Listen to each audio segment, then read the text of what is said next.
सर्वदेवदेवी स्वरूपाय श्रीरामकृष्णाय स्वाहा। ओम धर्मपूर्वं प्राणबुद्धिदेहधर्मपरिपालको जागरस्वप्नसुषुप्तिवस्थासु मनसा वाचाक्रमणा अष्टाभ्यां पद्भ्यां कृष्ण यत्कृतं विरुक्तं विस्मृतं तत्सर्वं ब्रह्मार्पणं भवतु स्वाहा। मामव्यं सकलं श्रीरामचरणे समर्पये। ओम तत्सत् हरि ओम तत्सत्। ओम पूर्णमदः पूर्णमिदं पूर्णात् पूर्णमुदच्यते पूर्णस्य पूर्णमादाय पूर्णमेवावशिष्यते।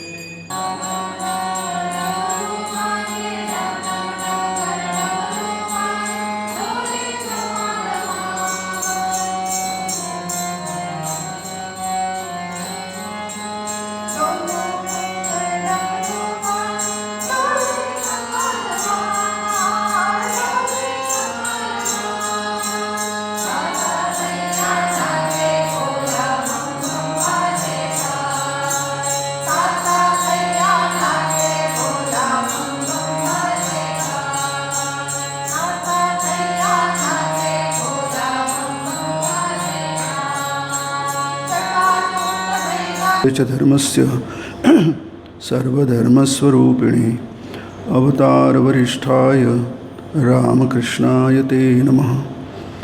जननीं शारदां देवीं रामकृष्णं जगद्गुरुं पादपद्मे तयोः श्रित्वा प्रणमामि मुहुर्मुहुः। नमः श्रीयतिराजाय विवेकानन्दसूरये सच्चित्सुखस्वरूपाय स्वामिने तापहारिणे। आज स्वामी विवेकानंद महाराजांची जन्मतिथी आहे।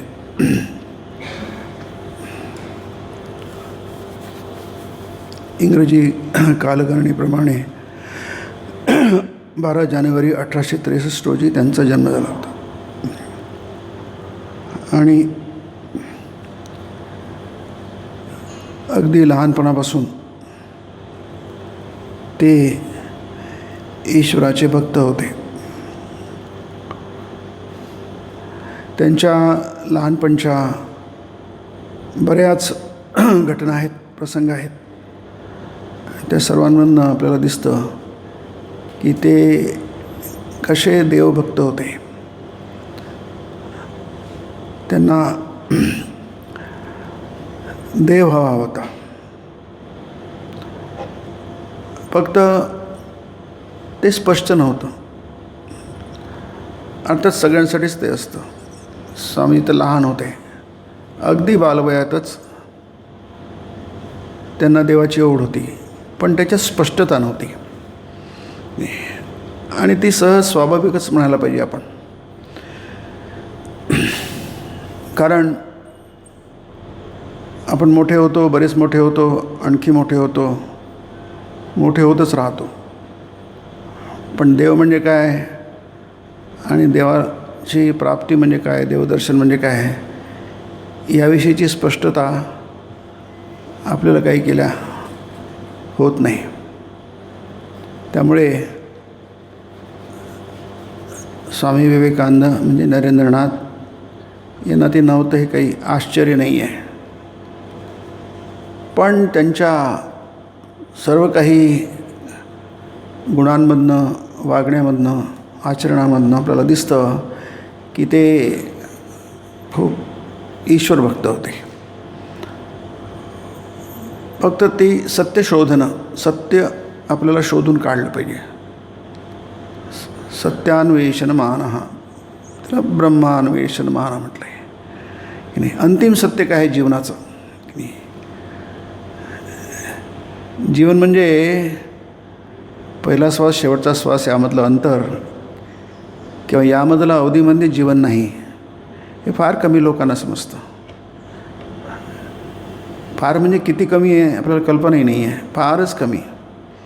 शास्त्र वारंवार सांगतं, गीता पण वारंवार सांगते की नाही। अतिशय ही गोष्ट दुर्मिळ आहे, फारच कमी आहे। सहस्राणाम मनुष्येषु असं म्हटलं आहे गीतेमध्ये, कश्चित कोणीतरी इकडे वळतो. खरोखर सत्याचं अन्वेषण करणं, सत्याचा शोध घेणं हे फार कठीण आहे. परमसत्य, अंतिम सत्य. आणि मग आपण जीवनामध्ये वावरतो आणि आपल्याला स्वाभाविकच म्हणलं आम्ही असत्याचा शोध थोडीच घेत आहोत काही. असं कोणी म्हणतं काय की आम्हाला असत्याचा शोध घ्यायचा आहे, आम्हाला असत्य पाहिजे, असं कोणी म्हणतं काय? असं म्हणतही नाही आणि कोणी त्याप्रमाणे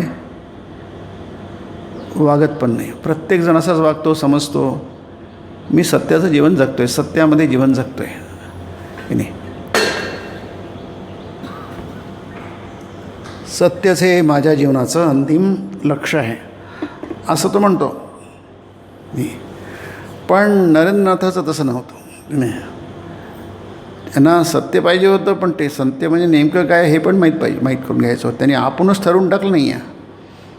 आपण तसंच करतो ना, आपण स्वतःच ठरवून टाकतो सत्य काय. किंवा आपल्यासारखेच काही शहाणे लोक असतात की नाही, किंवा आपल्यापेक्षाही जास्तीच काही आपल्याला थोडं समजताना काही समजत नाही, समजत नाही हे पण माहीत नसतं त्यांना उलटं समजणं तेच समजणं वाटतं. मग आपण त्यांचं ऐकतो की त्यांच्याप्रमाणे वागतो, ते जसे वागतात तसं वागतो, ते जसे बोलतात तसं बोलतो. इथे नरेंद्रनाथांचं वेगळं पण दिसतं आपल्याला की नाही. त्यांना अंतिम सत्य असायलाच पाहिजे हे माहीत होतं की नाही. अंतिम सत्य हे असतंच, पण ते नेमकं काय आहे हे माहीत नव्हतं आणि त्याचा ते शोध घेत होते. आणि लक्षात घेण्यासारखी गोष्ट म्हणजे, नोंद घेण्यासारखी गोष्ट म्हणजे ते लहान वयात म्हणत होते, अतिशय लहान वयामध्ये. मग बघतो आपण की लहान वयात ते ध्यान वगैरे करायचे. ते गमक आहे, लक्षण आहे. एवढ्या लहान वयात कोणी ध्यान करतं काय? आणि ध्यान म्हणजे खरं खरं ध्यान करायचे, ते देवाची पूजा करायची, हे सगळे लक्षण आहेत. कोणी गोरगरीब आले की त्यांना अंगावरचं वस्त्र द्यायचे. हा असा करतो म्हणून घरातलं कोणी कोंडून ठेवलं तर खिडकीतून वरतून फेकून द्यायचे. ते या वयामध्ये ही दातृत्व, ही करुणा असते काय? नसते. आपल्याला दिसत नाही ते की नाही. पण माहीत करून घेण्यासाठी अध्ययन करणं, वाचणं, अर्थात त्याच्यामध्ये आईचं पण त्यांचा बराच नेहमीच आईचं खूप मोठं योगदान असतं, खूप मोठा भाग असतो. आपल्याला इतिहासात माहिती आहे. तसंच त्यांच्या आईचं नाव भुवनेश्वरी देवी. त्यांनी पण आपल्या मुलाला त्याप्रमाणे घडवलं. म्हणून स्वामी विवेकानंद नेहमीच आपल्या आईचं ते रण मानत असत. त्यांना शिकवलं. आपण वाचतो की मुख्य करून रामायण आणि महाभारत हे ग्रंथ, कारण त्यांच्या चरित्रामध्ये नमूद केलं आहे. जसं शिवाजी महाराजांच्या चरित्रामध्ये नमूद केलेलं आहे की त्यांची आई शिवबाला जवळ बसून रामायण महाभारत शिकवत होती. आणि या रामायण महाभारतात काय आहे काय नाही ते संबंध फार अवघड आहे. आपण जन्मभर जरी रामायण महाभारताचा अभ्यास केला तरी पण रामायण महाभारताला काय म्हणायचं आहे हे काही आपल्याला नीट सोमगत नाही. म्हणजे किती गहन असेल त्याचा तुम्ही विचार करा, कल्पना करा. आणि म्हणूनच त्याचा अभ्यास करायला पाहिजे. आणि स्वामीजींनी म्हटलं आहे, त्यांनी अमेरिकेत कॅलिफोर्नियामध्ये 2 व्याख्यान दिले होते. लागोपाठ 2 दिवशी दिले होते, 31 डिसेंबर आणि 1 जानेवारीला पॅसाडेना येथे. तर त्यावेळी ते म्हणाले की रामायण आणि महाभारतात जो मानव जीवनाचा आदर्श मांडलेला आहे तिथपर्यंत पोचायला मानव जातीला आणखी कित्येक शतके लागतील. म्हणजे त्यांनी जर विचार केला की आम्हाला तिथपर्यंत पोचायचं तर, नसलं तर प्रश्नच नाही. मग तिथे बरंच काही आहे. आणि प्रत्येकजण कसा चुकत जातो हे पण आहे. पण चुकत जातो आणि आपला मार्ग चुकतो. मार्ग चुकल्यानंतर भरकटतो तो, हेही दिसलं आहे आपल्याला. विशेष करून महाभारत फारच अद्भुत आहे की नाही. तो भरकटत जातो, चुकावर चुका करतो आणि काय करतो? स्वतःचा आणि सगळ्यांचा सर्वनाश करतो. मग ते अध्यात्म आहे, मोक्षग्रंथ आहे तो. स्वामीजींनी हे सगळं लहानपणापासून शिकलं म्हणून त्यांच्या नंतरच्या आयुष्यामध्ये तुम्हाला दिसतं की नाही. स्वामींचं जे आयुष्य होतं म्हणजे कर्म प्रवणता आणि कर्मामध्ये अगदी व्यग्रता ही जी होती 10 वर्षच फक्त होते. फक्त 10 वर्षच ते त्यांचं कार्य होतं. जेव्हा ते अमेरिकेत गेले 1893 1902 त्यांनी हे जग सोडलं. जेमतेम 10 वर्षांचा त्यांचा काळ आहे. त्याच्या आधी ते भारतभर फिरलेत, संपूर्ण भारतभर त्यांनी भ्रमण केलं. कन्याकुमारीला गेले वगैरे, तुम्हाला सगळं माहिती आहे. ते बहुतेक लोकांना स्वामी विवेकानंद थोडंफार तरी माहीत असेल आणि माहीत असायला पाहिजे. छोटंसं तरी पुस्तक वाचायला पाहिजे की नाही, कारण ऐकणार आपण किती त्याचा विचार करणार, त्यालाही मर्यादा असतात. परंतु वाचायला हवं, ग्रंथ वाचन करायला हवं, नाही तर मग ऐकायला हवं किंवा दोन्ही करायला हवं. 10 वर्षाचं जेमतेम त्यांचं कार्य आहे. पण 10 वर्षामध्ये समग्र मानवजातीने काय करायला पाहिजे म्हणून ते निवेदितांनी फार छान म्हटलं आहे की ज्यावेळी भारतातून इंग्रजीसुद्धा हद्दपार होईल, ती हद्दपार झाली नाही, आता जास्तीच रुजली आहे ती की नाही, तेव्हा त्यावेळेच्या आया आपल्या मुलांना धर्म काय आहे, तत्त्वज्ञान काय आहे, राष्ट्राचा आदर्श काय हे शिकवण्यासाठी ह्याच ग्रंथांच्या पानांकडे वळावं लागेल असं निवेदिता म्हणते की नाही.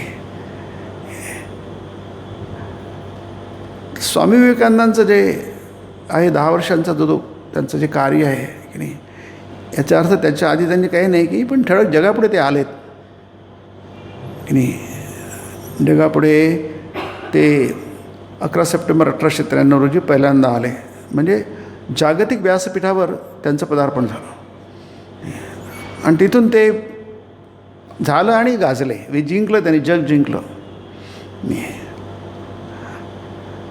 हे जगामध्ये फार कमी घडतं की नाही. आणि विशेष करून हे क्षेत्र काही राजकीय क्षेत्र नव्हतं, सामाजिक क्षेत्र नव्हतं, आर्थिक क्षेत्र नव्हतं किंवा औद्योगिक क्षेत्र नव्हतं, तर हे आध्यात्मिक होतं.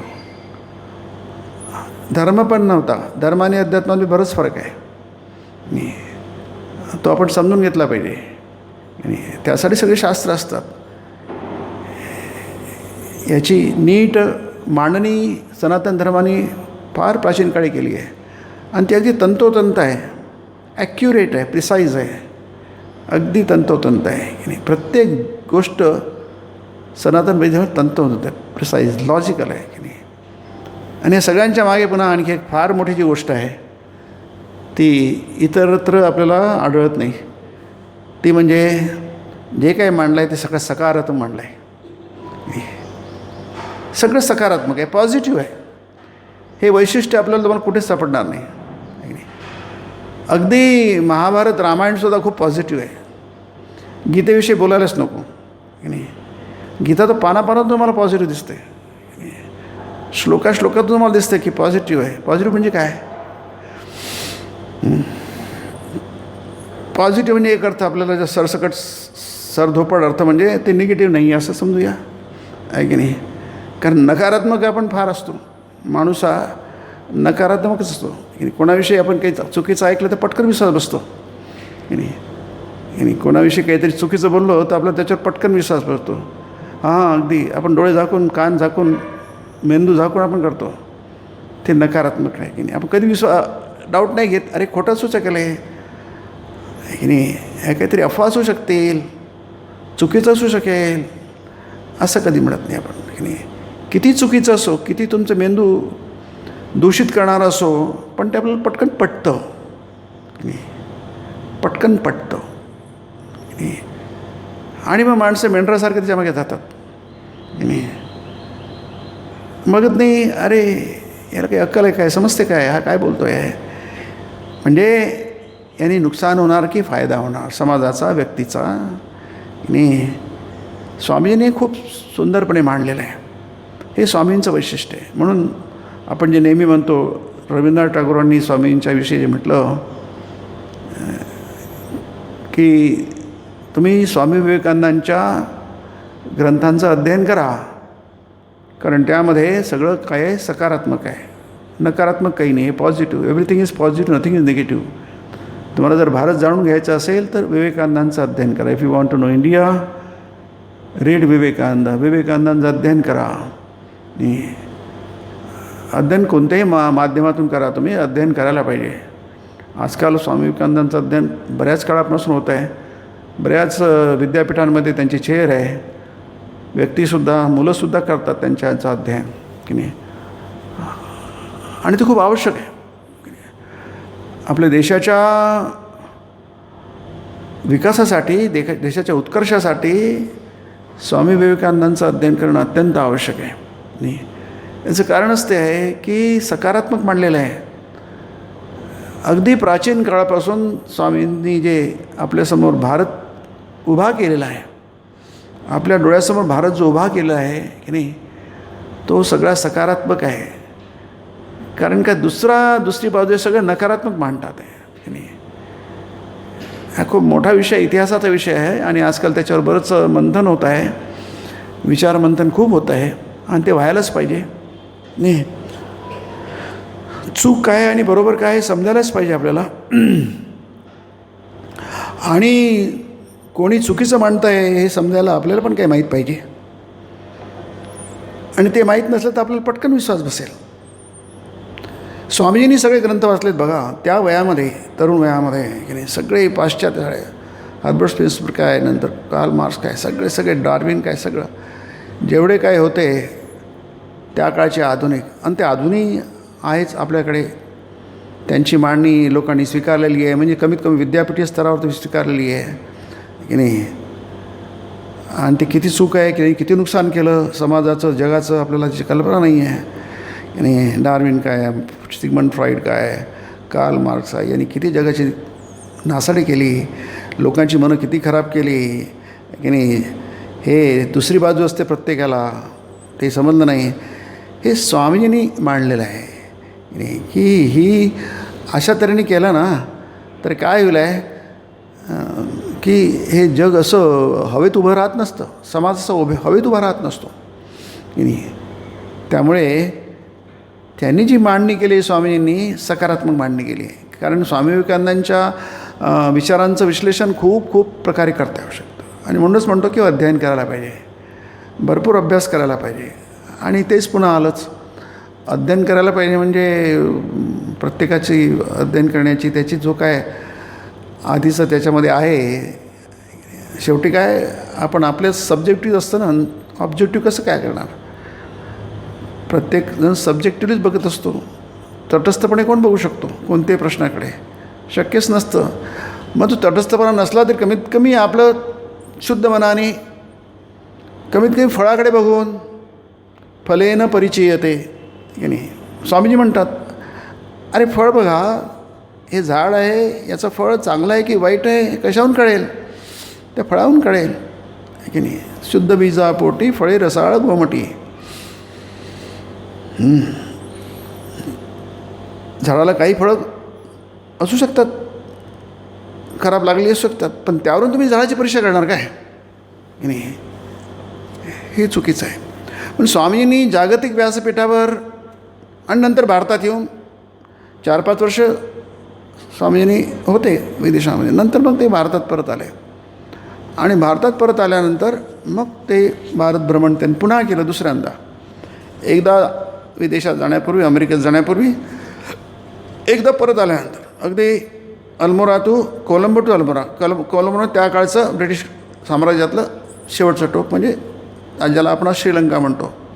तिथलं कोलंबो शहर मुख्य शहर आहे, राजधानी म्हणता येईल. नंतर अगदी अल्मोरा म्हणजे हिमालयातलं, तिथपण त्यांनी व्याख्यानं दिली. आणि त्या व्याख्यानामधून त्यांनी काय सांगितलं, हा चिंतनाचा भाग आहे की नाही. त्याचं पूर्वी नाव होतं त्या पुस्तकाचं मराठीमध्ये कोलंबो ते अल्मोरा. आता नवीन नाव आहे भारतीय व्याख्याने. इंग्लिशमध्ये lectures from Colombo to Almora, अजूनही तेच नाव आहे की नाही.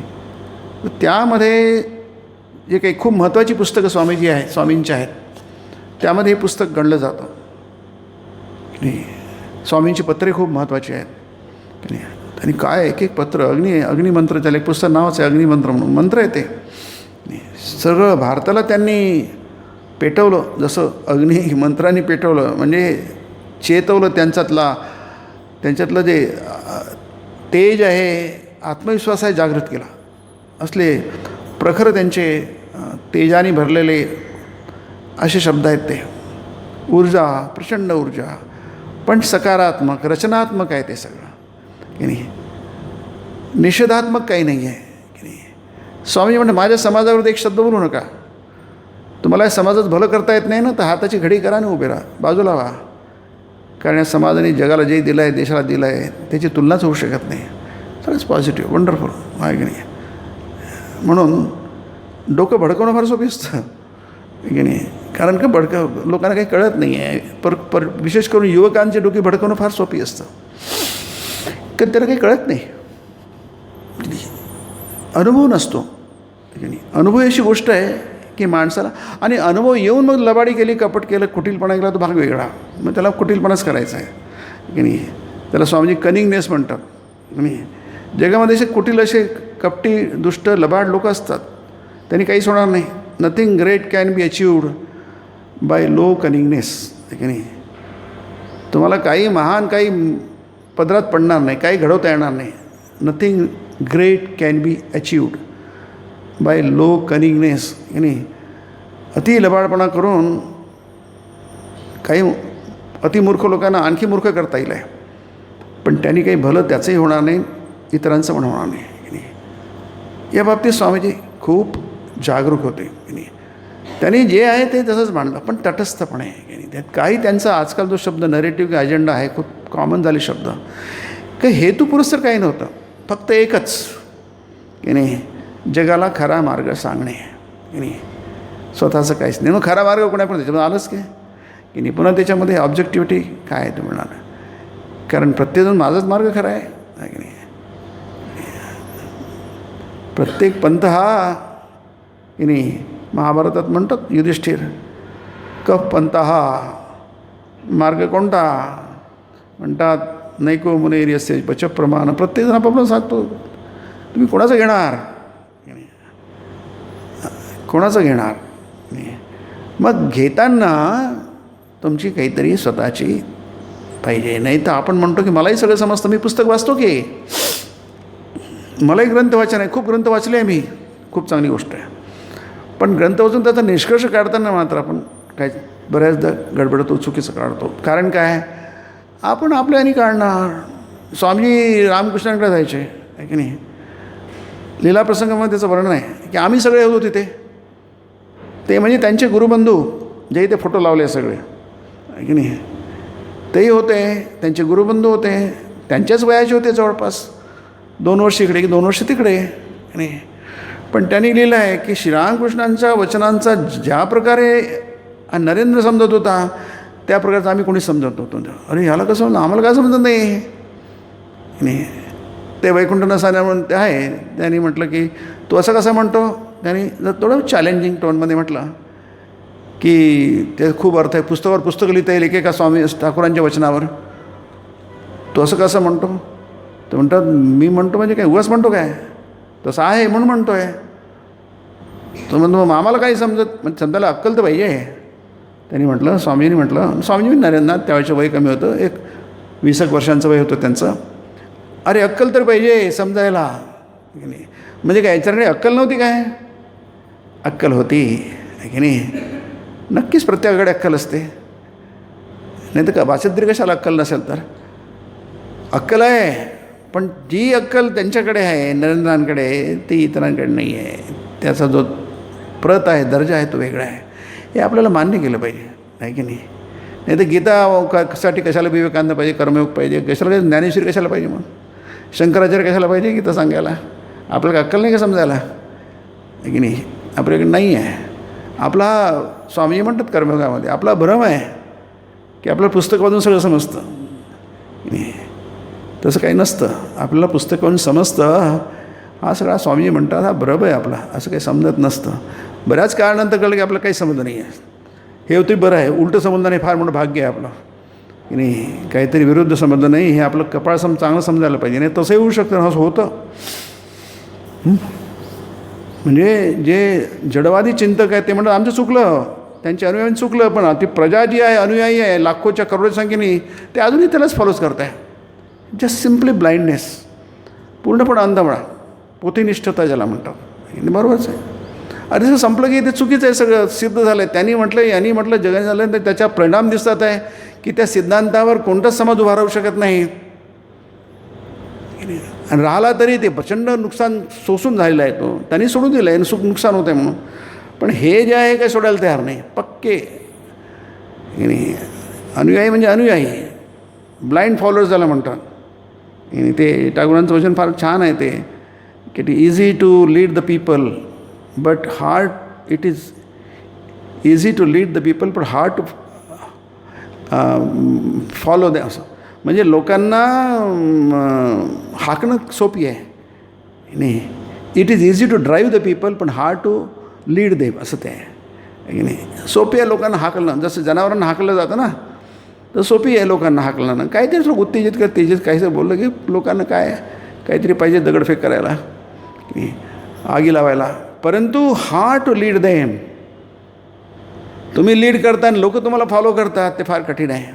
नाही, मग नेहमी डोळ्यासमोर, हा संतांच्या डोळ्यासमोरचा विचार आहे. हे श्रीराम स्वामींनी सांगितलं. ते लीड करतात पण लोकांना चुकीच्या दिशेने नेत नाहीत.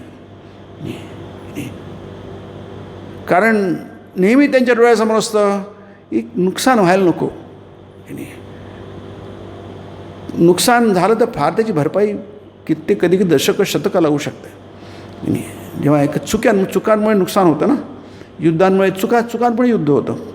काहीतरी गैरसमज, काहीतरी अहंकार, काहीतरी सत्ता लालसा किंवा इतरांवर वर्चस्व माजवण्याची जी प्रवृत्ती असते, अंतर्भूत प्रवृत्ती असते माणसाची, इत्यादी इत्यादी. युद्ध होतात, सुरू होतात, संपत नाही. मग ते महाभारताचं युद्ध 18 दिवस संपलं, 18 दिवस संपलं, बरं झालं. पण 18 दिवसात किती विध्वंस झाला, प्रचंड विध्वंस झाला. आणि ते भीष्माचार्य तर ते युद्ध संपूनसुद्धा पुन्हा आणखी एखाद महिना त्यात शरशाईवर होतेच. पुन्हा ते त्यांच्यासाठी युद्ध संपलंच नव्हतं, युद्धभूमीवरच होते ते त्यानंतरसुद्धा. म्हणजे उत्तरायण सुरू झालं. आता उत्तरायण सुरू झालं बघा. उत्तरायण सुरू झाल्यानंतर मग त्यांनी देह सोडला. आणि गीता तर सांगितले गेले म्हणजे आधीच झाली, 1 महिना आधी. बघा तुम्ही किती नुकसान होतं. याचं कारण काय? ते आपल्याला माहिती आहे की काही 2-4 लोकांचं ते काय हट्टचं दुर्योधनाचा हट्ट आहे की नाही. हे स्वामीजींना म्हणून संतांचा हा प्रयत्न असतो की नाही. त्या दर्जाचे, त्या उंचीचे असतात ते महापुरुष की नाही. त्यांना सगळं कळतं, दूरचं कळतं पुढे काय होणार आहे. हा विचार जो आहे, हा विचार पुढे जाऊन तुम्हाला कुठे नेणार आहे. म्हणून स्वामीजी म्हणतात की विचार इतके प्रबळ असतात, इतके महत्त्वाचे असतात, मग तो चांगला असो की चुकीचा असो, वाईट असो, बरोबर असो की चुकीचा असो. म्हणून विचारांमध्ये खूप लक्ष द्या स्वामी म्हणतात. त्याची खूप काळजी घ्या. कारण हा विचार जो आहे, हा विचार जर चुकीचा असेल आणि तो जर गुहेच्या आत जरी असेल, आता गुहा कुठेतरी असते दुर्गम ठिकाणी आणि ती आणखी पण अंधारलेली असते. तुम्ही काही बघितलं, मी पण बऱ्याच गुहा दूरदूरच्या आहे. एक गुहाशी 1 किलोमीटर आत आहे, अंधार अंधार अंधार, सगळं अंधार आहे की नाही. अशी किती असे ती गुहे, तरी तिथला विचार तो मरणार नाही. तो विचार मरत नसतात. ते येऊन समाजातून आदळणार. ते तसंच चांगल्या विचारांचं स्वामीजी म्हणतात ते पण आहे. तो कधी मरणार नाही, तो येऊन आदळणार तुम्हाला. चांगलं करणार, भलं करणार, नाही तर वाईट करणार. तसंच आपल्या विचारांचं सुद्धा की नाही. चुकीचा विचार, चुकीचे शब्द, चुकीची कृती, हे काही संपत नसते. तिथले तिथे दबत नसते. ती उफाळून येते की नाही. ती तुम्हाला रिझल्ट देते, परिणाम देते की नाही. कोणताही विचार, कोणताही शब्द, कोणतीही कृती परिणाम दिल्याशिवाय संपत नसते. ती जर संपत असेल तर नाही, पण संपत असेल तर ती परिणाम देऊनच संपते. हे कसं कळणार? हे फक्त तुम्हाला अध्यात्माकडनं आणि ह्या युगपुरुषांकडनंच कळू शकतो, आहे की नाही, संतांकडनंच कळू शकतो की नाही. मग कोणतं घ्यायचं, कोणाला घ्यायचं आणि कोणाला सोडायचं, कोणाला डावलायचं, हे कसं कळणार? त्यासाठी भाग्य लागतं की नाही, फार थोर भाग्य लागतं. नाहीतर आपल्या जर कपाळ ठीक नसेल, आपण याच्यावर स्वामीजी जास्ती येत नसत, ते भविष्य म्हणा किंवा असं तुमचं अंधविश्वास वगैरे म्हणतो. अंधविश्वास शब्दच त्यांना मान्य नव्हता. त्यांच्या गुन्हे झाले, कशाला अंधविश्वास म्हणतो तू? विश्वास म्हण, नाही तर श्रद्धा म्हण. विश्वास नेहमीच आंधळा असतो.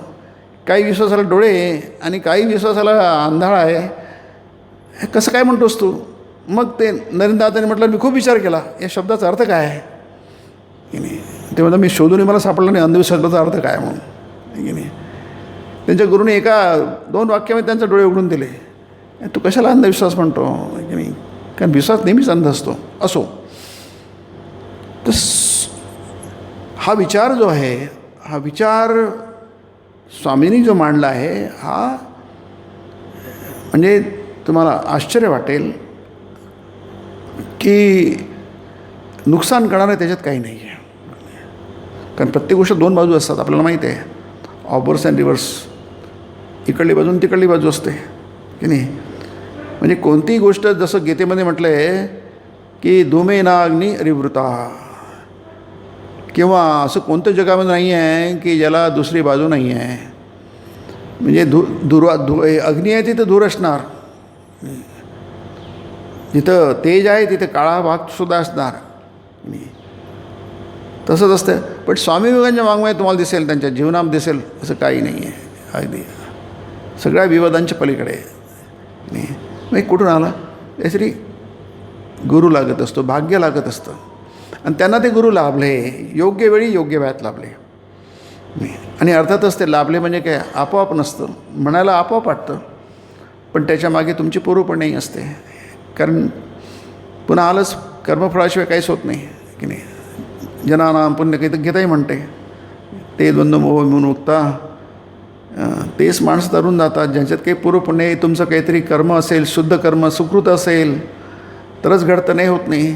मग ते सगळं त्यांना, विवेकानंदांना रामकृष्णांकडे घेऊन आलं. नाही, ते रामकृष्णांकडे घेऊन आलं. म्हणजे गोष्टी फार दुर्लभ आहेत हे शास्त्र म्हणतं. आणि शास्त्राचं शंकराचार्यांनी सांगितलं, प्रसिद्धच आहे विवेक चूडामणीमध्ये, की 3 गोष्टी फार दुर्लभ असतात. त्याच्यातली एक गोष्ट म्हणजे तुम्हाला सत्याचं दर्शन व्हायचं, देवाचं दर्शन पाहिजे, देव पाहिजे, आहे की नाही. नंतर दुसरं म्हणजे तुम्ही माणूस आहात की नाही. म्हणजे मनुष्याचे सगळे गुण आहे तुमच्यामध्ये, दुर्गुण, सद्गुण, चांगलं वाईट सगळंच काही आहे तुमच्यामध्ये. पण त्यातून बाहेर पडण्याची तुमची इच्छा नाही. मनुष्य कधीच काही पूर्ण नसतो की नाही. मोरे अवगुण चित्त न धरो, सुरदासीचं भजन आहे. माझ्यात अवगुण आहे पण तू मनावर घेऊ नको. नाही, माझ्यात अवगुण आहे की नाही. गुणहीन सुतान अपराधयुतान, मी गुणहीन आहे की नाही असेल, पण ते मनावर घेऊ नको. प्रभू मोरे चित्त अवगुण चित्त न धरो, ते मनावर घेऊ नको. प्रार्थना आहे ती, भजन म्हणजे प्रार्थना. तर श्रीरामकृष्णांकडे स्वामीजी आले आणि सगळंच आहे, तरुण वय आहे, प्रचंड बुद्धिमत्ता आहे, अध्ययन खूप आहे, सगळंच काही आहे की नाही. आणि श्रीरामकृष्ण त्यांना काही, त्यांच्याकडे तसं काहीच नाही आहे की नाही. जे आहे तसं काहीच नाही श्रीरामकृष्णाकडे. मग श्रीरामकृष्णांच्या चरणी हे कसे काय शरण गेले की नाही, सर्वस्व कसं काय सोपवलं. आणि ते झाल्यानंतर मग ते कसे काय आपल्या गुरूंचा संदेश, मी जे काय केलं असेल माझं काहीच नाही असं ते स्पष्टपणे म्हणतात. त्यांच्या व्याख्यानात आहे, जे काही चुकी असेल ते माझं आहे, जे काही माझ्यातून काही जगाचं भलं होण्यास असेल ते सगळं माझ्या गुरूंचं आहे, असं कसं म्हणतात ते, आहे की नाही. म्हणजे अर्थात ती तिची गुरुभक्ती आहे, प्रश्नच नाही आहे. ती गुरुभक्ती आहे आणि प्रत्येक शिष्यामध्ये गुरुभक्ती असते, जो खरा शिष्य असेल तर. पण त्या व्यतिरिक्तसुद्धा काहीतरी हा शिष्य काही शिष्योत्तम हा काही साधारण शिष्य नव्हता आहे की नाही. जगामध्ये गुरु शिष्यांच्या जोड्या खूप प्रसिद्ध आहेत नाही, पण गुरु जितके चमकले तितके शिष्य चमकले अशी जोडी मला तर दिसत नाही कोणी की नाही. तुम्हाला दिसत आहे तुम्हाला माहीत नाही की नाही, असं कुठं दिसत नाही आहे. शिष्यही तेवढाच, एकतर गुरूंचं स्थान काहीतरी अज्ञात असतं किंवा जास्तीत ज्ञात नसतं. शिष्य खूप समजून शिष्य खूप असतो, ज्ञात गुरुचं नसतं असंच आपल्याला दिसतं. पण इथे गुरुही आणि शिष्य पण आहे की नाही. आणि शिष्यानी ते म्हणतात मी माझ्या फक्त गुरुचा संदेश जगाला सांगितला, बाकी माझं दुसरं काही नाही आहे की नाही. He lived the life, I interpreted it. मी केलं काय की श्रीरामकृष्ण जगले, जे जीवन जगले ते मी जगाला समजून सांगितलं, जगांसमोर मी ठेवलं. नेहमीच नाही ठेवलं त्यांनी, फक्त त्यांचं मदी आश्रम म्हणजे बंगालीमध्ये आणि ते माय मास्टर 2 व्याख्यान आहेत याच्यात दिलेले, अमेरिकेत दिलेले, ते एकत्रित केलेले. मराठीमध्ये माझे गुरुदेव त्याचं भाषांतर छोटं पुस्तक, 2च व्याख्यान आहेत की नाही. एरवी त्यांनी दिलं नाही आहे आपल्या गुरुविषयी. त्यांना विचारायचं तुम्ही का बोलत नाही गुरुविषयी. ते म्हणतील आमचे आहेत की, आमच्याकडे आमचे आहेत की बरेच प्रेषित आहे, अमुक आहे ढमुक आहे. लोक म्हणतात तुम्ही काय सांगता नवीन की नाही. आम्ही नवीन सांगतो काय, जे तुम्हाला माहीत नाही ते नवीन सांगतो आहे, परंतु ते गुरुचीच वाणी आहे. मी गुरुचं सांगतो आहे, पण तुम्हाला गुरुचं नाव न घेता सांगतो की नाही. कारण काय, तुम्हाला त्याचं ते माणसाला जे पूर्णपणे ज्यांना विषय माहीत नसतो त्यांना जर तुम्ही नुसतेच चरित्र सांगितले, व्यक्तित्व सांगितलं, ते व्यक्तित्व कोणाला सांगायचे असतात, ज्यांना माहीत असतं त्यांना सांगायचे असतात. म्हणजे आपण थोड्या आजच्या भाषेमध्ये त्यांना भक्तांना सांगायचे असतात की नाही. अज्ञात लोकांना, नवीन लोकांना सांगून काही फायदा नाही आहे की नाही. त्यांच्या बुद्धीला आधी पटावं लागतं ते की नाही. आणि लोक कोणती पटवून घ्यायला तयार नसतात. त्यांचं स्वतःचं काही असतं, स्वतःचा इगो असतो, स्वतःचे काहीतरी अधिक त्याचे संस्कार असतात, इतरत्र त्यांचं गेलेलं मन असतं नाही. त्याच्यामुळे त्यांना सांगून काही फायदा होत नाही. आणि स्वामींना पक्क माहीत होतं ते की नाही. म्हणून स्वामीजी श्रीरामकृष्ण फार कमी बोलले, विदेश आणि भारतातसुद्धा की नाही. बोलले नाही तसं नाही, त्या मनाने कमी बोलले. विदेशात तर फारच कमी बोलले आणि भारतातही फारच कमी बोलले. त्यांचा सेजेस ऑफ इंडिया म्हणून शब्द हे आहे, व्याख्यान आहे. सगळे भारताची परंपरा, सेजेसची परंपरा आहे, ऋषींची परंपरा, नंतर संतांची परंपरा, सगळ्या भारतभरांची परंपरा, शेवटी त्यांनी रामकृष्ण सांगितलं आहे. अच्छा, फार सुंदर आहे ते व्याख्यान पण की नाही.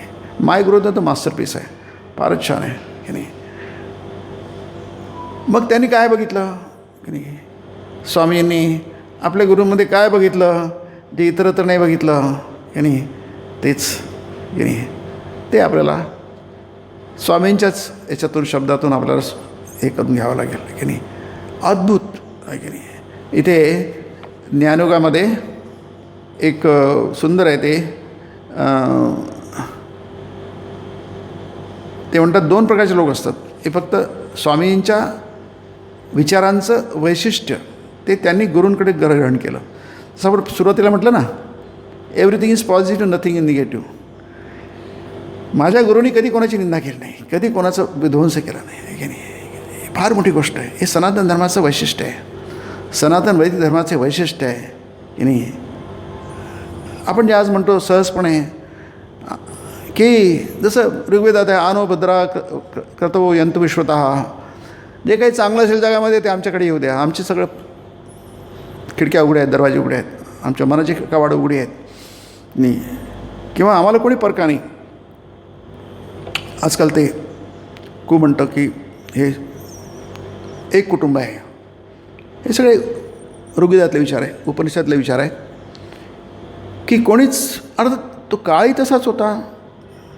त्यावेळी कोणती सभ्यता होती जगामध्ये, म्हणजे भौतिक सभ्यता जर आपण घेतली, भारताची सभ्यता ही शेकडो वर्षामध्ये, दशकामध्ये, शतकामध्ये मोजता येत नाही. माणसाला कळलं पाहिजे, कमी भारतीयांना तरी कळलं पाहिजे. जगाला कळलेलं आहे, अजून कळायचं बाकी आहे बरंचसं, पण कळेल कधीतरी त्याला कळेल. कळून नाही कळायचं लोकांना. आणि आमच्या भारत हा सगळ्या जगापेक्षा श्रेष्ठ आहे. अरे विश्वगुरू शब्दाचा अर्थ काय होतो? विश्वगुरू म्हणजे तुम्ही काही विमान पाठवून विश्वगुरू झाल तुम्ही की नाही. तुमचे विश्वगुरू काय आहे? तुमचे अज्ञान आहे, इतके मागासलेले लोक आहे, इतकं पर्सेंटेज तुमच्याकडे लोकसंख्या खूप जास्त आहे, ते विश्वगुरूचे लक्षण आहे. अरे विश्वगुरूचा प्रश्न नाही, हा प्रश्नच नाही विश्वगुरूचा. काहीतरी लोक काहीतरी विचित्र तर्क करतात की नाही. विश्वगुरू म्हणजे सर्वोच्च आदर्श देऊ शकणारा जगाला. त्याप्रमाणे विचार करणारे लोक आहेत या जगामध्ये, भारतामध्ये. नाही आपण उगाच म्हणतो काय सर्वेपी सुखिनः सन्तु सर्वे सन्तु निरामया. सर्वेपी सुखिनः सन्तु कुठे म्हणतो आहे? आताच जाऊ द्या, तो राजकारणाच्या आताच कालचीच गोष्ट आहे की अमेरिकेत 47वा प्रेसिडेंट निवडून आला, म्हणजे शपथ घेतली वगैरे, आहे की नाही. अमेरिका फर्स्ट, त्यांच्या दृष्टी बरोबरच आहे ते, आहे की नाही. आपण म्हणतो universe first, one family one universe, आहे की नाही. असं म्हणणार कोणत्या जगामध्ये देश आहे? त्याला म्हणतात विश्वगुरू, की नाही. गुरु शब्दाची संकल्पना ती आहे की नाही. विश्वगुरू म्हणजे तुमचे शहरं खूप छान झाले, व्हायलाच पाहिजे की नाही. म्हणजे ह्या तत्वांवर आधारलेला, आपण जसं म्हटलं मी, भारताचा इतिहास किंवा भारताची सभ्यता, सिव्हिलायझेशन हे दशकात याच्यात मोजू नका, सहस्रकातसुद्धा मोजू नका. आपलं आजही माहीत नाही आपण किती प्राचीन आहोत की नाही. तुम्ही म्हणजे ज्ञात इतिहास आपला फार प्राचीन आहे की नाही. अतिशय प्राचीन आहे आपला इतिहास की नाही. आणि ते सिद्ध करायचं आहे तुम्ही आमच्याविषयीसुद्धा. आम्ही विकसित, तुम्ही काय विकसनशील आहात, डेव्हलपिंग आहात. तुम्ही आम्हाला सर्टिफिकेट देणार की नाही की आम्ही विकसनशील आहोत, की आम्ही काय आहोत की नाही. आणि आपल्याला ते मान्य करावं लागतं. मान्य करायला म्हणजे आपण करतो, आम्हाला सर्टिफिकेट द्या, आम्हाला हे पदक द्या, आम्हाला ते पदक द्या वगैरे वगैरे. त्यांच्याला मान्य, अरे असं देत भारत आपण दुसऱ्याला मान्यता देत होतो सगळ्याच बाबतीत. भौतिक बाबतीमध्ये आपण इतक्या, म्हणजे बघा ना आता त्या अब्दालीनीच 1761 साली सगळं लुटून नेलं बघा, की इतकं पूर्ण लुटून नेलं. नादिरशहानी पूर्ण खतम करून टाकलं, कत्तली केल्या. ब्रिटिशांनी किती लुटून नेलं भारताला त्याचं काही सुमारे 45 ट्रिलियन म्हणतात. त्याचे की ते नुसते आकडे आहेत. हे आकड्यांना काही लांबी रुंदी नसते, जाडी नसते त्याला, आहे की नाही. पण जे काय असेल ते. पण आज अफगाणिस्तान कुठे आहे? नाही, कुठे आहे अफगाणिस्तान आज की नाही. आज ब्रिटन कुठे आहे की नाही. काय म्हणतात, लंबे श्वास घेतो आहे, दीर्घ श्वास घेतो आहे तो, त्याला धाप लागली आहे आता. कारण काय, आणि भारत बघा अजूनही व्हायब्रेटिंग आहे की नाही. सगळं जसं तसंच आहे अजूनही. याला म्हणतात, स्वामींना माहीत होतं, हे आध्यात्मिक शक्ती आहे की नाही. आणि हीच खरी शक्ती आहे की नाही. आत्मबलम बलम बलम की नाही. ते विश्वामित्राने म्हटलं नाही, जे अध्यात्मबळ तेच खरं बळ आहे, त्यालाच म्हणतात विश्वगुरू. ही भारताकडे आहे, ते कुठेच नाही आहे की नाही. ती कुठेच नाही आहे. हे स्वामींचं व्याख्यान आहे. हे आहे 14 फेब्रुवारी 1897 दिलेलं मद्रासमध्ये, भारतातून परत आले त्यावेळेस, आजचं चेन्नई. ते म्हणतात, धर्म व तत्त्वज्ञान यातील सर्वोच्च आदर्श या भारतातच चरम अवस्थेपर्यंत पोचले. आपण 5-10 हजार वर्षापूर्वीचा काळ घेतला, त्यावेळी कुठे सभ्यता नव्हती. हे ग्रीक सभ्यता, रोमन सभ्यता अतिशय 2,500 म्हणा, की त्याच्या 2-3 हजार आणखी वाढवा, बस त्याच्या पलीकडे जाताच येत नाही तुम्हाला की नाही. युरोप आणि अमेरिका त्याच्यावरच पूर्णपणे उभं झालेलं आहे. इथे तुम्ही किती मागे जा, तुम्ही फार हे आहात सिद्ध करण्याचा प्रयत्न जगामध्ये फार प्राचीन काळापासून चालला आहे आणि आजही चालला आहे. पण हा चुकीचं आहे हे मांडणारेसुद्धा लोक आहेत. त्या काळात होते आणि अजूनही लोक आहेत. जगाचं लक्ष आज भारताकडे जात आहे आणि पुढे जाणार आहे. यासाठी स्वामीजींचं खूप मोठं योगदान आहे, खूप मोठं योगदान आहे. जगाची दृष्टी भारताकडे वळवणं, तुम्ही जे बघता ते चुकीचं बघतात, ते बरोबर बघणं नव्हे, सांगणं आणि इतर देशांना पण सांगणं. या भारतातल्या लोकांना सांगणं फार आवश्यक आहे, कारण हेच सगळे जे बिघडलेले आहेत की नाही, हे भारतातच लोकांचे डोके पडले. एक फार सुंदर स्वामींचं हे आहे, वाक्य आहे, भारता तुझ्यासमोर हाच भयंकर धोका आहे. हे स्वामींनी 1,200 वर्षापूर्वी म्हणलेलं आहे. भारता म्हणजे भारताच्या लोकांना हे सांगितले, भारता तुझ्यासमोर हाच एक भयंकर धोका आहे, भयंकर धोका आहे. याच्यात सगळं काय आलं, या 4-5 वाक्यांमध्ये सगळं काय आलं. पाश्चात्यांचे अनुकरण करण्याची एवढी मोहिनी तुझ्यावर पडत आहे की चांगले काय व वाईट काय याचा निश्चय आता बुद्धी, विचार, विवेक व शास्त्रे यांच्या साहाय्याने केला जात नाही. कोणती गोष्ट बरोबर आहे चूक आहे कशाने करणार तुम्ही? ते म्हणतात विचार, तर्क आणि नंतर काय बुद्धी, शास्त्र, हेच प्रमाण आहेत. नाही, ते प्रमाण नाही आहे. मग कशाचं कोणतं प्रमाण आहे? मोहिनी म्हणजे हिप्नोटाईज, पूर्ण भारताला हिप्नोटाईज करून टाकलं. 1000 वर्षांपासून झालं बघा. हे स्वामींचं कर्तृत्व आहे की त्या मोहिनीमधून काढलं. म्हणून स्वामींचं जेव्हा म्हणतात विश्वास विश्वास विश्वास, स्वामीजी म्हणतात बरं कसला विश्वास आहे की नाही. स्वतःवर विश्वास, तुम्ही 33 कोटीवर विश्वास ठेवला, त्याच्या स्वतःवर विश्वास ठेवा तुमचं.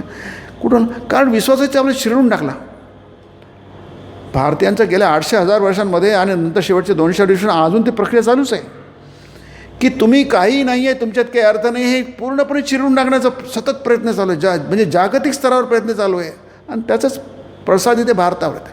त्यांनी तसे मूर्ख लोक तयार केले. त्याला याच्यामध्ये म्हणतात की आमच्या उपयोगाचे लोक आहेत, ते फक्त ते युजफुल स्टुपिड म्हणतात त्याला, आहे की नाही. हे लोक स्टुपिड आहेत, फक्त आमच्या कामाचे आहेत. म्हणजे तुमच्या देशाची बदनामी, तुमच्या देशाची सभ्यतेची बदनामी करण्यासाठी हे आमच्या फार कामाचे लोक आहेत, त्याला युजफुल स्टुपिड म्हणतात, आहे की नाही. फार सुंदर शब्द आहे की नाही. स्वामी म्हणतात इथे की मोहिनी इथनं हिप्नोटिझम करून घेतलं आहे. स्वामींनी त्यांना मोहिनीतून त्यांना बाहेर काढलं, संपूर्ण भारताला बाहेर काढलं, जगालाही बाहेर काढलं. मग तुमचं प्रमाण काय आहे की नाही. ते म्हणतात गोऱ्या कातडीचे लोक ज्या विचारांची, ज्या चालीरीतींची प्रशंसा करतील, किंवा त्यांना जे विचार व ज्या चालीरीती आवडतील त्या चांगल्या, आणि ज्या गोष्टींची ते निंदा करतील अथवा ज्या गोष्टी त्यांना आवडणार नाहीत त्या वाईट, हे झालं प्रमाण, आहे की नाही. आमचं प्रमाण आहे. असे शेकडो लोक उभे झाले आहेत, त्यांना युजफुल स्टुपिड म्हणतात, की नाही. म्हणजे ते महामूर्ख आहेत की नाही, पण ते कामाचे आहेत, तुमच्या विरोधातल्या पण कामाचे आहेत. त्याचा अर्थ तुम्ही एक्सटेंड करू शकता. तर स्वामीजी काय म्हणतात, अरे रे महामूर्खपणाचा दुसरा पुरावा तुम्हाला हवा काय, हे वाक्य इथले. अरे रे मूर्खपणाचा याहून प्रत्यक्ष पुरावा तो आणखी कोणता.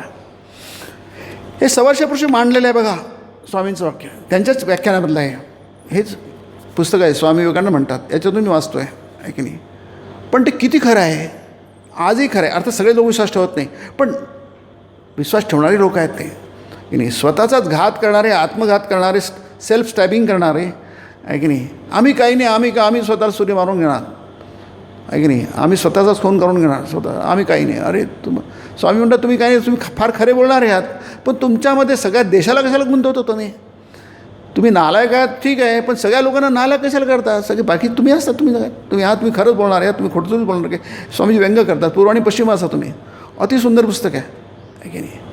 त्यामध्ये ते म्हणतात अरे तुम्हाला माहीत नाही, तुम्ही किती थोर आहात, तुम्ही ऋषींचे पुत्र आहात, संतान, ऋषींचे संतान आहात, अमृताचे पुत्र आहात, स्वामीजी म्हणतात की नाही. आणि त्यांनी हा आत्मविश्वास जागवला. आज आपल्याला दिसतं आहे की हळूहळू भारत उठतो आहे, आणि भारत उठेल, महान बनेल, हे स्वामीजींनी त्या काळात बघितलं होतं. आम्ही जितके घसरलो, जितके अधपती झालो, तितकं इतिहासात झालो नाही, पुरी कधी झालं नाही. स्वामीजींचं पण एक लक्षात ठेव, मी काय म्हणतो, I see it, I do not dream it, I don't imagine it, I see it. मी प्रत्यक्ष बघतो आहे की भारत पुन्हा उठेल, आणि तो इतका उठेल की तेवढा उत्थान कधी भारताचं पुरी झालंच नव्हतं. भारत हा प्राचीन काळी सोन्याचा धूर निघत होता. सगळे परदेशी युएनसांग वगैरे, फायान वगैरे आले होते, त्यांनी हा इतिहास लिहून ठेवला आहे. त्याच्यावर आपला विश्वास नाही आहे. आपली निंदा करतील तर मात्र पक्का विश्वास आहे आपला. इथे लोक अतिशय प्रामाणिक होते, सत्यवादी, सगळं काही होतं, सगळं जे काही चांगलं आहे ते भारतात होतं, आणि सॅलसारी लोक येत होते, आणि नंतर लुटण्यासाठी पण आले. फार संपत्ती होती इथे की नाही. सोमनाथ 16दा लुटला गेला, आणि 17दा पुण्यात. मला स्वामी भारत काय बघायचं असेल तर सोमनाथला बघा, असं स्वामी म्हणतात की नाही. ते रेझिलियन्स, पडल्यानंतर पुन्हा उठण्याची जी ताकद आहे की नाही, ती क्षमता आहे, त्याला म्हणतात. सगळ्या जगातल्या सगळ्या सभ्यता नष्ट होऊन गेल्या. चीनची आहे फक्त, ती फार प्राचीन संस्कृती आहे, पण ती कुठे आहे, जवळपास नुसते नावालाच आहे ती. आता त्यातलं मूळ कुठे आहे, भारतात तसंच आहे बघा की नाही. ही रेझिलियन्स, ही पॉवर आहे, प्रचंड पॉवर आहे की नाही. म्हणतात इथे की ह्याच भूमीतून तत्त्वज्ञान व धर्म यांनी, याला म्हणतात विश्वगुरू, यांनी महापुराप्रमाणे वेगाने बाहेर पडून सर्व जग वारंवार व्यापून टाकले होते. भौतिक समृद्धीची स्वामींनी खूप स्तुती केली आहे, ती पाहिजे. द्राक्ष आंबट असतात, आहे की नाही. तुमच्यामध्ये एवढी समृद्धी पाहिजे की तुमच्या घ्याशी भरून तरी 100 एखादं नोट पडलं तर तुमच्याकडे बघायला सुद्धा नको, इतकी समृद्धी पाहिजे. आहे भारताकडे समृद्धी, ती येणार, ती पुन्हा परत ना ती. पण त्यापेक्षासुद्धा कितीतरी कंट्री टिकत नसते. जसं म्हटलं अफगाणिस्तानचं उदाहरण दिलं, त्यांनी खूप लुटलं, जगाला खूप लुटलं, युरोपने, अमेरिकेने. पण स्वामी म्हणतात ज्वालामुखीच्या याच्यावर बसलेलं आहे ते अमेरिका आणि युरोप. केव्हा भडकावलेलं सांगता येत नाही. अर्थात ते सांकेतिक, आता ते जळतच आहे, त्याला आग विझवता येऊन नाही राहिली. हा भाग वेगळा, ते लवकर विझायला पाहिजे, आहे की नाही. आपण त्यासाठी शुभेच्छा देऊया. परंतु खरं जे संपदा आहे ती ही आहे, वैचारिक संपदा, आध्यात्मिक संपदा, अनुभूतीची संपदा की नाही, नित्य जे आहे सत्य आहे त्याच्यावर विश्वास ठेवणारी संपदा, ती खरी संपदा आहे की नाही. बाकी संपदा येतात आणि जातात. आणि ह्याच भूमीतून जीर्ण झालेल्या विभिन्न मानववंशांना नवजीवन व शक्ती प्रदान करण्यासाठी पुन्हा एकदा तसाच महापूर वाहू लागला पाहिजे, स्वामी म्हणतात. ते पुढे म्हणतात, शतकानुशतके होत आलेले आघात या भूमीने जेवढं सोसलं आहे जगात कोणी सोसलं नाही, असं स्वामी म्हणतात. खूप सोसलं आहे देशाने, या देशाने. आपल्याला माहीत नाही किती सोसलं आहे. ते सगळ्या युवकांपुढे यायला पाहिजे, स्पष्ट शब्दात ॲट ए ग्लान्स यायला पाहिजे. प्रत्येक मुलाच्या जो अभ्यासिका असते, अभ्यास करते तेवढं तर माहीत पाहिजे या देशाने किती सोसलं आहे, किती हानी सोसली आहे. काहीच माहीत नाही युवकांना. तेव्हा त्याला कळेल, अरे ह्या देशाने इतकं सोसलं आहे, ही पुन्हा पाळी यायला नको आहे देशावर. हा देश जगाला शिकवणार आहे, जगाला समृद्ध करणार आहे सगळ्याच बाबतीत. भौतिक समृद्धी आणि ही आध्यात्मिक समृद्धी ही इथून तिथे जाणार आहे की नाही. मग तुम्हाला माहिती आहे ही समृद्धी आपण गमावली कशी. शतकानुशतके होत आलेले आघात, परकीयांच्या शेकडो स्वाऱ्या आणि चालीरीतींमध्ये झालेले शेकडो बदल, ह्या सर्वांना पुरून होणार हाच भारत देश होय की नाही. आपल्याला काहीच माहीत नाही. स्वामी 125 वर्षांनी म्हणले, आपल्या युवकांना काहीच माहीत नाही, मोठ्यांनाही काही माहीत नाही, आईवडिलांनी काही माहीत नाही. आईवडील आपल्या मुलांच्या हातात एक पुस्तक देत नाही, साधे विवेकानंद म्हणतात हे देत नाही आहे की नाही. अरे वाच, मी वाचतो तू पण वाच. माझ्या टेबलला 4-5 पुस्तकं असले पाहिजे की नाही. तो मुलगा करतो काय, बाबा काय वाचतात, आई काय वाचते, त्या मुलाला पण वाचण्याची इच्छा होईल आहे की नाही. पण कुठे आहे तसं की नाही. आपल्या पुढीला पालकांना काय करायचं आहे, काय कसं निर्माण करायचं आहे की नाही, काहीच कल्पना नाही. अगदी अंधुकसुद्धा, धुसरसुद्धा हे नाही, चित्र नाही आपल्यासमोर. मग जसे बाकीचे करतात तसं आपणही करायचं. त्याला म्हणतात अंध अनुकरण आपण करतो आहे. स्वामी म्हणतात, अरे आपण कोण आहोत. ही भूमी, भारतभूमी आपल्या अमरशक्तीनिशी व अविनाशी जीवनानिशी जगातील कोणत्याही पर्वताहून अधिक दृढपणे उभी आहे. तिचे जीवन आत्म्याप्रमाणे अनादी अनंत आणि अविनाशी आहे. एक एक शब्द मंत्र आहेत हे. अगदी मंत्र म्हणजे काय, तुम्हाला अनुभूत करतात, तुम्हाला जागवतात, तुम्हाला पेटवतात, चेतवतात, तुम्हाला काय करतात, मानव बनवतात, तुम्हाला चैतन्यशील बनवतात आणि तुम्हाला काय बनवतात, ब्रह्मत्व तुम्हाला प्रदान करतात. त्याला म्हणतात काय, इथे म्हटलं आहे की तिचे जीवन म्हणजे तुमचं आमचं त्याच्यात आलं. त्या भारताचं जीवन आत्म्याप्रमाणे अनादी अनंत आणि अविनाशी आहे. याला प्रारंभ नाही आहे, नाश नाही आहे आणि अमर आहे, अनंत आहे. काय अंडोर बंडोर. आणि शेवटलं, आणि आपण या भारत मातेचे सुपुत्र आहोत. या देशाचा आपला वारसा किती महान आहे, किती मोठा आहे हेच आपल्याला माहीत नाही आहे. एखादा मुलगा असावा आणि त्याला आपला बाप केवढा मोठा हेच माहीत नसावं आहे की नाही. तो किती दुर्भाग्य मुलं आहे, त्याला काहीच माहीत नाही आहे की नाही. तो भीक मागतो आहे. काय याची ज्ञानेश्वर म्हटलं ना, कोरांना मागे की म्हणजे राजाची राणी कोरांना मागते, भिक्षा मागते. अरे राजाची राणी आहे ती कशाला कोरांना मागेल ती आहे की नाही. आपल्याकडे काय किती महान, आपण किती रिच आहोत, किती समृद्ध आहोत की नाही. ही समृद्धी पण येईल आहे की नाही. आपण आपल्याच करंटेपणामुळे गमावलेली आहे ती. आपले दोष आहेत आणि स्वामींनी ते सगळे समाजात दाखवले. परंतु ते पण दाखवले की हे सगळं खरं आहे, पण तुम्ही विसरू नका, नेहमी लक्षात असू द्या. आणखी एक वचन आहे, नेहमी लक्षात असू द्या की जगातील कोणत्याही देशाहून भारतातील संस्थांची ध्येये व उद्दिष्टे ही अधिक उच्च आहेत. आपल्याला त्याची व्याख्या करायला वेळ नाही आहे, परंतु ते म्हणतात, पुन्हा वाचतो, नेहमी लक्षात असू द्या की जगातील कोणत्याही देशाहून भारतातील संस्थांची ध्येये व उद्दिष्टे ही अधिक उच्च आहेत. म्हणजे उगाच म्हणत नाही स्वामीजी, आपल्याला माहीत नाही आहे, त्याची जाणीव करून देतं स्वामीजी. आणि हे सगळं स्वामींना मिळालं होतं श्रीरामकृष्णांकडून. म्हणून निवेदिताने जे म्हटलेलं आहे, स्वामींच्या एक कंप्लीट वर्ष आहे ग्रंथावलीला, याची प्रस्तावना निवेदिताने केलेली आहे, भगिनी निवेदिताने. त्याच्यामध्ये म्हटलं आहे की स्वामी विवेकानंदाचा ग्रंथ आहे, याचं 3 गोष्टी आहेत. एक म्हणजे शास्त्र, दुसरं म्हणजे श्रीगुरू म्हणजे श्रीरामकृष्ण, आणि तिसरं म्हणजे मातृभूमी. या 3 सुरांनी मिळून विवेकानंदांच्या साहित्याचे संगीत निर्माण झाले आहे. आणखी सुंदर उपमा निवेदित येते, जसे समय असते म्हणते, ते समयमध्ये 3 ज्योती असतात की नाही. आणि तिन्ही जे समान असतात ते म्हणतात हीच त्यांना जगाला द्यावयाची संपदा होय. ह्या घटकांच्या मिश्रणानेच त्यांनी आपल्या आध्यात्मिक पसायदानाचे जगासाठी सर्वंकष रामबाण औषध तयार केले आहे. पुढचं वाक्य फार छान आहे.